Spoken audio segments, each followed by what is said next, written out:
January. Okay, January nung Maisog Rally, may nagsabi sa akin na si Lisa Tanas ay gagamit, makikipagsabuatan sa NBI. Gagamitin ng NBI para mag-coordinate dito sa Amerika at ang gagamitin na tao ni inutusan o inatasan ni Lisa Marcos at ni Kuting Jr. to get my head here para alamin ang aking lokasyon ay si Undersecretary Cadiz at yung Assistant Secretary Michelle para i-locate ako dito sa Amerika at kung pwede daw, ang sabi ni Lisa, makipag-ugnayan. Okay, gamitin ang Amerika dahil, di ba, sabi niya, malakas sila dito sa Amerika, ay gagawin sa pakikipagtulungan ni Babe Romualdez na kanilang pinsan at ni Tambaloslos. Gagamitin ang mga political connections ng gobyerno para kunin ang aking ulo at samantalahin ang diplomatic relations nga dito sa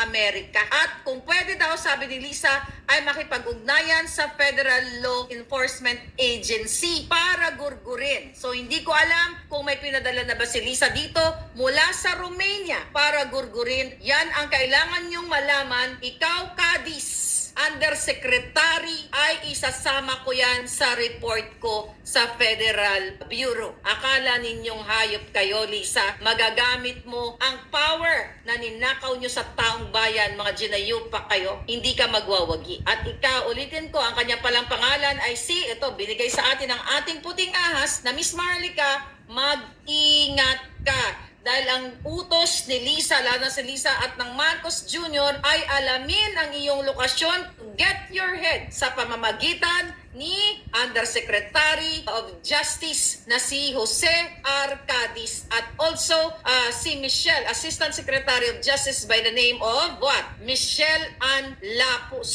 Nakita niyo mga kababayan, kailangan ko ibukelya sa inyo. Gagamitin ang diplomatic relations. Kaya sabi ko sa inyo, I will stay alive. Hindi papayagan ng tadhana ng Diyos na magwagi si Lisa na manggurgur gamit ang gobyerno. Isasama natin sa report ito dito sa authorities. Lahat, Lisa, nang inalngal mo na sinabi mo na tatawag ka sa Romania at sabi mo kung ikaw ay in charge, gugurgurin mo kaming lahat. Good point sa akin yun. Sa amin, pati sa distressed mother. Dahil pinatatarget din po ni Lisa si distressed mother sa Europa. Kaya itong administrasyon na itong manggugurgur, hindi totoo na hindi nila papatulan yung mga critics kasi the fact na nagpa-interview si Liza Tanas, tinira-tira niya, nag-alboruto sa sinabing bangag ang kanyang asawa, hindi totoo na hindi nila papatulan o hindi sila magpa-file ng libel case sa mga kritiko. Hindi talaga sila magpa-file ng libel case siya, pero gagamit siya ng mga proxies, gagamit siya ng mga tao na gipitin kami, pero hindi ka magwawagi. Kasi nasa Exhibit 1, 2, 3, 4, 5 ka lahat hanggang ZABC. Dito lahat ng alphabet, lahat ng numbers, nandoon ang pangalan mo. Inilubog mo sa pinakamababang putikan at ipinakita mo sa sinabi mo, okay, na ang sabi nga ng ating palangga dyan ay Freudian slip. Nasa mind mo, subconsciously, na gugurgur ka ng isang maharlika, ng distressed mother, o gugurgur ka ng kritiko. What do you expect kapag tumitira ka gabi-gabi? Kapag bangag ka? Kaya tingnan mo itsura mo nagre-reflect. Ganyan talaga ang itsura ng taong hindi nakakatulog dahil ang iniisip puro kasamaan. Imagine mo mga kababayan, mapapatunayan ko. Dahil remember, ang sabi ng FBI sa akin, nung nireport ko siya, sabi niya, pag merong development, sabi ng agent, pag may development about kay Lisa Marcos, just inform us. At ito yung pinakamagandang development mismo na inatter na sinabi ni Lisa na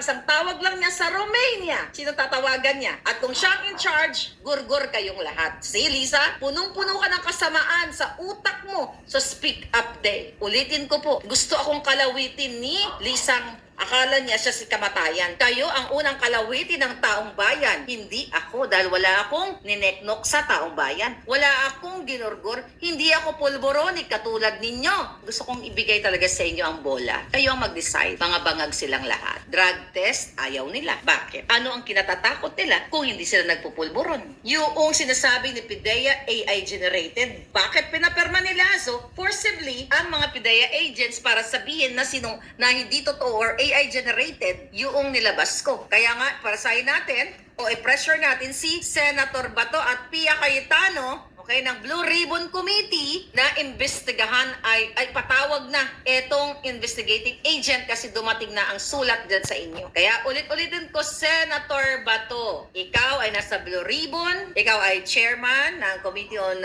Drugs, Chuchu, kumilos ka. Blue Ribbon, okay? Committee on Accountability of Public Officers and Investigation. Public Order and Dangerous Pulburon. Sa ngalan ng katotohanan, kailangan mo nang simulan. Kailangan mo nang ipatawag ang agent at ang mga sangkot, pati si Maria. Lahat ng sangkot dito para iparinig nyo sa taong bayan kasi nga accountability ni Marcos Jr. at accountability ninyo bilang isang sumisweldo sa pera ng bayan. Sabi nga ng friend ko kanina, tumawag sa akin kasi chinika bumbong ko sa kanya. Alam mo ba, ito si Lisa, pinupush ang NBI, dadadada. Tapos tawanan kami. Sabi niya, ikaw lang ang nakita kong may death threat na nakakatawa ng ganyan. Sabi ko, bakit di ako pwedeng tumawa? Porque may death threat ka, malungkot ka na? Sabi ko sa kanya, no, I will fight.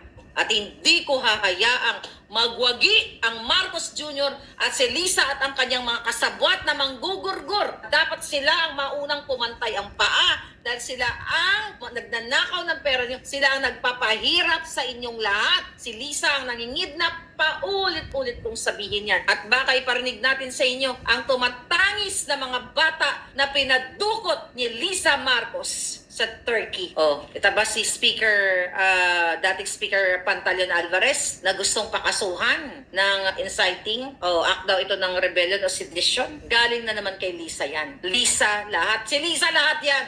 Lahat ng kapalpakan, si Lisa lahat yan. Wala nang iba.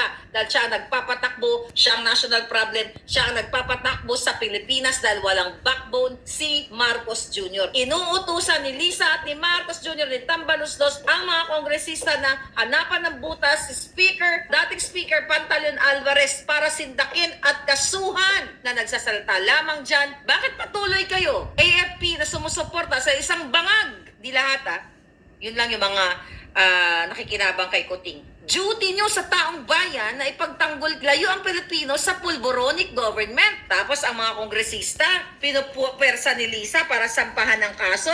Si Alvarez, i-push. Si Alvarez, sampahan ng kaso. Si Sara, tanggalin. Yung 1.8 pulboron, tinimbang, ngunit kulang. Pulboron. Sa Alitagtag, Batangas, tinimbang, ngunit kulang. Wala na pong dignidad ang gobyerno ni Marcos Jr. na bangag, ayaw magpa-drug test. Ikaw, Inday, Sara, Palangga, mag-ingat ka kay Marcos Jr.